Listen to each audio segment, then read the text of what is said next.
शुरू करते हैं अपने क्लास में। बिस्मिल्लाहिर्रहमानिर्रहीम। तो हम लोग टॉपिक क्या है इसका? इलेक्ट्रिसिटी और मैग्नेटिक इफेक्ट ऑफ इलेक्ट्रिसिटी। देखो सबसे पहले हम लोग एग्जामिनेशन पर्पस या बोर्ड के एग्जाम के पर्पस से हम लोग पहले रिवीजन करते हैं। सबसे पहले बात दिमाग में यही था, हमें जो भी बातें करनी है उसके ही हिसाब से बात करनी है। हमारी बात तो अगर किसी भी तरह की कोई दिक्कत होगी कहीं पर किसी भी चैप्टर में तो उसके बारे में डिस्कशन करना ही है। लेकिन फिलहाल के हमारा टॉपिक क्या है, इलेक्ट्रिक करंट वाला चैप्टर है, जिसमें हम लोग डिस्कशन करेंगे। सबसे पहले ये बताओ कि अभी जो जब हुआ आपके बोर्ड के एग्जाम्स हुए हैं उसमें आप लोगों ने देखा होगा किस टाइप के क्वेश्चन पूछे जाते हैं। तो क्या लगा इलेक्ट्रिक करंट वाले इसके चैप्टर में कुछ क्वेश्चन वगैरह था और किस टाइप के क्वेश्चन देखने को मिले, जैसे कि लोअर नंबर के मतलब मार्क्स कम वाले, ज्यादा वाले, या फिर 3 मार्क्स थे, 3 और 5 मार्क्स थे। 3 और 5 मार्क्स थे। चलो बहुत अच्छी बात है। तो फिर इसका मतलब है कि इसकी वेटेज ज्यादा है। Yes ma'am. मैं चलो से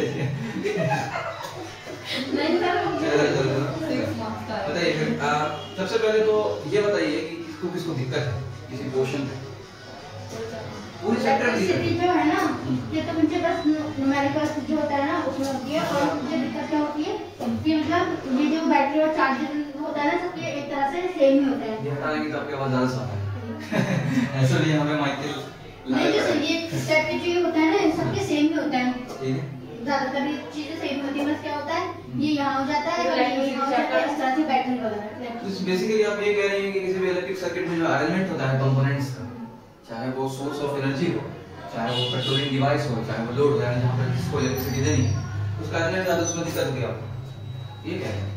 तो वो तो बड़ा केस हो गया। न्यूमेरिकल में कम नहीं है मुझे, मतलब चैप्टर के बीच में वो है। मुझे चैप्टर के बीच में तो नहीं है, जो दिक्कत है। एक काम करते हैं शुरू से शुरू करते हैं, थोड़ा सा डिस्कशन हो जाएगा तो जिनको जहां दिक्कत होगी वो क्लियर हो जाएगा। तो सबसे पहले चीज हम इस चैप्टर में देख लेते हैं क्या क्या पढ़ना है। देखो अभी मैं कहने जा रहा हूँ, हो सकता है कि एग्जैक्ट सेम टॉपिक आपके एनसीईआरटी में ना मिले, लेकिन इतना याद रखना कि इसमें जो भी पढ़ाऊंगा, अभी जो भी बात करने वाला हूँ, जो भी कहूंगा कहीं ना कहीं वो एनसीईआरटी से और आपके सिलेबस से जुड़ा हुआ ही होगा, सभी बाहर का होगा। थोड़ा एक्स्ट्रा हो जाए तो बात नहीं है, कम नहीं होना चाहिए। सबसे पहला टॉपिक इसमें हम लोग पढ़ेंगे इलेक्ट्रिक करंट है क्या, ठीक है। उसके बाद दूसरा इलेक्ट्रिक पोटेंशियल और पोटेंशियल डिफरेंस क्या होता है, ठीक। Electrical circuit and it's component, जहां पर आपको दिक्कत हुई है उसके बारे में, ओम्स लॉ के बारे में बात करेंगे, ओम्स लॉ है क्या, ठीक है। और कंडक्टर, इंसुलेटर, रेजिस्टर, ये मुझे नहीं लगता है कि इसके बारे में बात करने की जरूरत है। क्या कंडक्टर होता है, क्या इंसुलेटर होता है और क्या रेजिस्टर्स हैं। Factors affecting the resistance of conductor, हम लोगों ने इसके बारे में कल भी जिक्र किया, बात की थी कि वजह से किसी भी कंडक्टर का रेजिस्टेंस पे असर पड़ता है। रेसिस्टिविटी क्या है, और उसके बाद है कॉम्बिनेशन ऑफ रेजिस्टेंस या रेसिस्टर्स और some effect produced by electric current और हाउस होल्ड इलेक्ट्रिकल अप्लायंसेस। और जहां तक मुझे समझ में आ रहा है कि ये एक दिन का ये टॉपिक नहीं है, एक दिन में पूरा डिस्कशन नहीं किया जा सकता, हमें अच्छे से डिस्कशन करें। सबसे पहले ये बताइए आप लोग इलेक्ट्रिक करंट है rate of flow of charge, rate of flow of charge इसको कहेंगे इलेक्ट्रिक करंट। कहने का मतलब आपका ये हुआ कि जितना ज्यादा इलेक्ट्रिक चार्ज फ्लो करेगा उतना ज्यादा इलेक्ट्रिक चार्ज, जितना ज्यादा नहीं, इसकी रेट को बोलते हैं इलेक्ट्रिक करंट की वाला भी चैप्टर पढ़ने वाला है मैग्नेटिक फील्ड, उसके बाद आएगा मैग्नेटिक इफेक्ट जो है इलेक्ट्रिक करंट। और इलेक्ट्रिक करंट पढ़ लेते हैं ना, मैग्नेटिक इफेक्ट कोई दिक्कत नहीं है, मैग्नेटिक फील्ड बारे में डिस्कशन कर लेंगे। पहले ये तो क्लियर हो जाएगा इलेक्ट्रिक करंट क्या है, उसका क्या है। वो बताता है फ्लो और चार्ज होगा। बहुत अच्छा, मतलब कि जितना ज्यादा चार्ज फ्लो होगा उतना ज्यादा इलेक्ट्रिक करंट। यस सर, पक्का, यस सर, ठीक है फिर। और जो चार्ज होता है वो is the property of atom. क्या क्या सारे बोले कोई दिक्कत नहीं, देख के बता सकते हैं, कोई मुश्किल कोई कंफ्यूजन हो तो क्लियर हो जाएगा। जो चार्ज की जो प्रॉपर्टी होती है वो एटम क्या है। असल में बात ये है कि चूंकि इलेक्ट्रॉन और प्रोटॉन जो है वो चार्ज होते हैं, इसीलिए कहा जाता है कि एटम के पास जो पार्टिकल्स हैं उनमें से कुछ चार्ज होते हैं, न्यूट्रॉन। असल में बात ये है कि न्यूट्रॉन जब टूटता है तो प्रोटॉन और इलेक्ट्रॉन में बदल जाता है, ठीक है।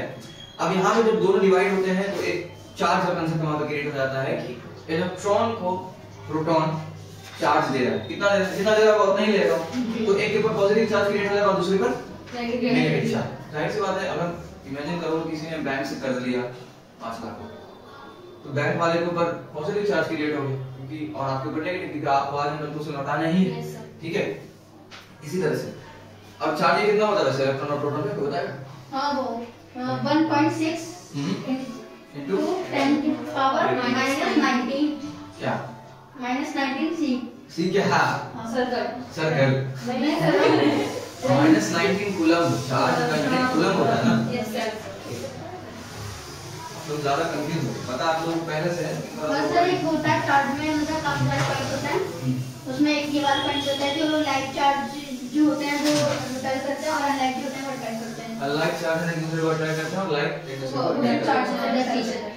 अच्छा ये पता है क्यों लाइक चार्ज एक दूसरे को रिपेल करते हैं और क्यों एक दूसरे को अट्रैक्ट नहीं क्योंकि करते? जो हां मैग्नेट हां क्या एग्जाम में मैग्नेट वाला एग्जाम मैग्नेट तो अलग चीज है। मतलब अगर एग्जांपल में लेंगे तो एग्जांपल तो फिर मैं ये पूछूंगा आपसे बताइए नॉर्थ क्यों एक दूसरे को रिपेल करता है और साउथ क्यों एक दूसरे को रिपेल करता है?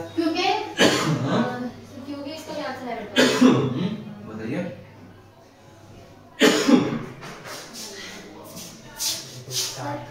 सर क्या मुझे नहीं पता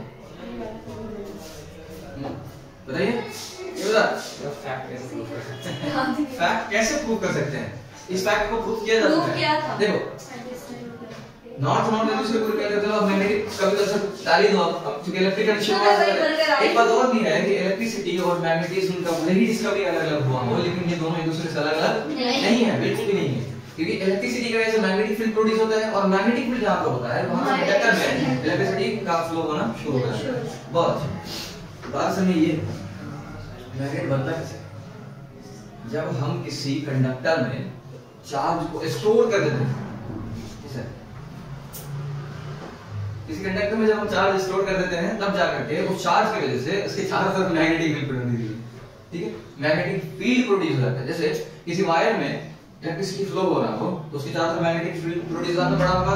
फ्लेमिंग्स का राइट हैंड थंब फ्लेमिंग्स का सॉरी वो अलग है राइट हैंड थंब बस मैं कह रहा हूं जब इलेक्ट्रिसिटी का डायरेक्शन अगर आपवर्ड है थंब वाले डायरेक्शन में तो मैग्नेटिक फील्ड उसके चारों तरफ इस तरह से एंटी क्लॉकवाइज घूमना होगा वैसे देखो ऐसे तो इस तरह दिखा देते हैं ऐसे करेंगे वैसे देखो ये एंटी क्लॉकवाइज ये क्लॉकवाइज ही हो गया। अगर मैं यहां पे कोई है अगर ऐसे डायरेक्शन है तो ये जो अगर इधर घूम रहा है तो क्लॉकवाइज जिस तरफ हमारी उंगली हो ना उस तरफ से घूम हां वो क्लॉकवाइज घूम रहा है हमारा डायरेक्शन हमसे अपोजिट डायरेक्शन में अगर करंट का डायरेक्शन हमारी तरफ अगर है तो एंटी क्लॉकवाइज में हमारी तरफ अगर करंट का डायरेक्शन है आपकी तरफ अगर करंट का डायरेक्शन तो आपके लिए क्या होगा एंटी क्लॉकवाइज डायरेक्शन में नहीं होगा।